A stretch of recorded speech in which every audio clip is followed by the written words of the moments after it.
Okay, so we'll take a look around our little new rebuilt or refurbished X550. So we're running in here the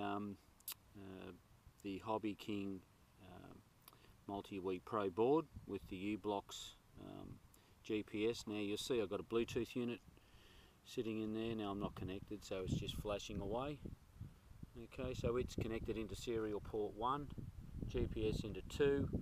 I'll put the pins in there, 3.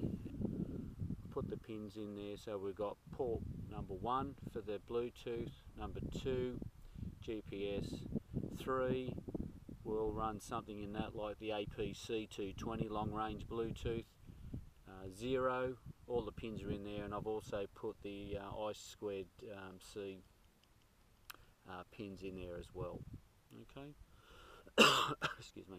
Now you may be asking what all this crud is out here. Well, I've just connected that straight into the wiring harness, so that is ground and that is positive, and it just means that I'll put those JC connectors on them and we can run lights and stuff like that later.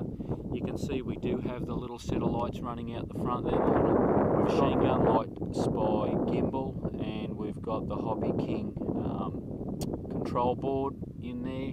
There's all the wiring, so there's the Witespy unit that fits underneath, and there's the Hobbyking one. We've got that tied up at the moment. We're just going to use this camera for the video. The 30 amp Touchy Plush ESCs, now they are programmed, not flashed, and of course we've got the beautiful little 11-inch HQ props. So we'll take it for a fly, see what it does. We're just testing out this board. So if you've kept up with my YouTube channel, you see I've given this other board, this is a brand new board, brand new GPS. The original unit was sold to Paul when he dropped his in the pool. So this is the guy we're running at the moment, and hopefully all going well. We're just commissioning this guy, so you'll see for the videos there we've been doing altitude hold and return to home, but it is a little bit windy.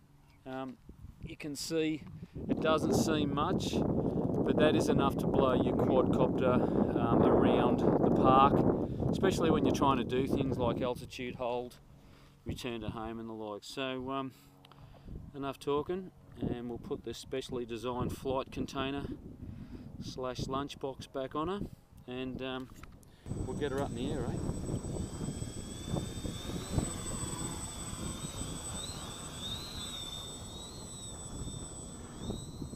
So you can see it is pretty responsive. It is pretty windy as well. That wind coming in from the north there. So that's just by itself. You can see how it's wanting to sort of sway around a bit. So we take him out there a little bit like we normally do. See, now that's not going to sit there. That's just being blown around. So it's going to be really hard to do these tests today. So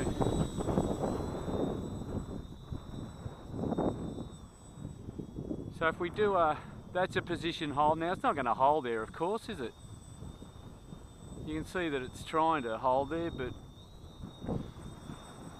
just too windy. You really need perfect conditions for these guys.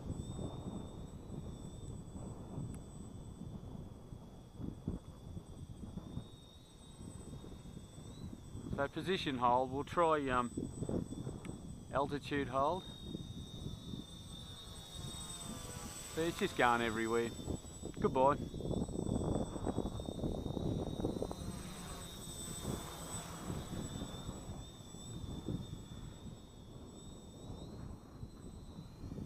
So she screams, doesn't it?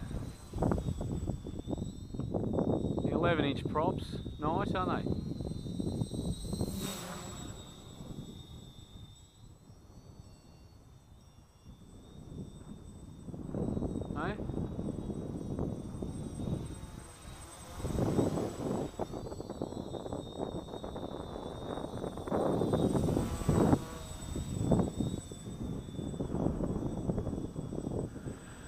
Yeah, just too windy.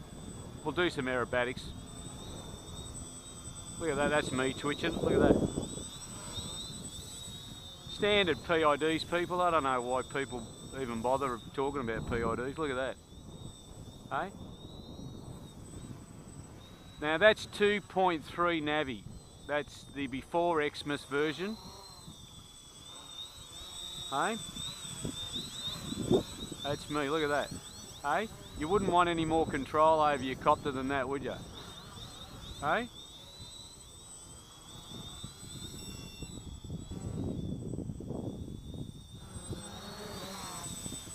Okay.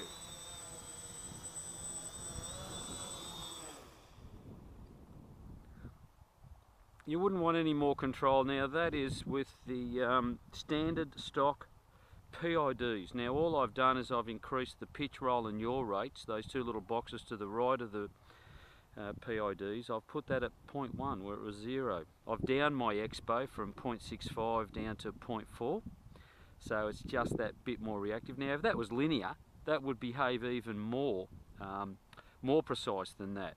So that just gives you that bit of I guess delay.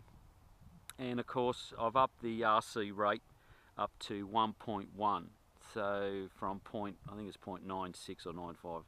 So look, that's how it behaves. 11-inch props, light as frame. And if people are talking about the sequence of lights, well, okay, there's the sequence of lights. You've got the red on, green, blue and orange, and of course if I arm it, and she's armed there now, green's off, red one's on saying danger, blue one's flashing because we've got GPS signal.